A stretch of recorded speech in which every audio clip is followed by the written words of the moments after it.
திருவள்ளூர் மாவட்டம் பொன்னேரியில் இயங்கி வரும் தனியார் குடிநீர் ஆலையில் வாங்கிய குடிநீர் பாட்டிலுக்குள் பல்லி இறந்து கிடந்ததாக கூறி வாடிக்கையாளர்கள் ஆலையை முற்றுகையிட்டு வாக்குவாதம் செய்தனர். இல்ல இது நம்பரே இல்ல சார், இதுல மேனுஃபேக்சர் நம்பரே இல்ல. இது எதுவும் தெரியல பாருங்க. அது மாதிரி நிறைய பாட்டில் அது மாதிரி தான் இருக்குது. எக்ஸ்ட்ரா 2 கேஸ் கொடுக்குறேன், தண்ணி கேன்னு நீ எடுத்துட்டு போ, இது போட்டு போ அப்படின்றாரு.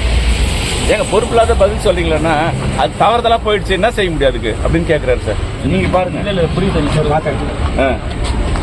இதுக்குதான் இல்லையா, நீங்களும் அதை ஓபன் பண்ணி இல்ல ஓபன் பண்ணி பாருங்க சார். இதெல்லாம் இருக்குது, அதை பாருங்க. தெரியுதுங்களா? அது எவ்வளவு பொறுப்பில்லாத பதில் சொல்றாரு சார். உணவு பாதுகாப்பு துறையில் புகார் அளிக்குமாறு போலீசார் அறிவுறுத்தியதை அடுத்து அவர்கள் கலைந்து சென்றனர். பிளே ஸ்டோர் மற்றும் ஆப் ஸ்டோரில் இருந்து பாலிமர் செயலியை QR கோடு மூலம் பதிவிறக்கம் செய்யுங்கள். செய்திகளை உடனுக்குடன் பெறுங்கள்.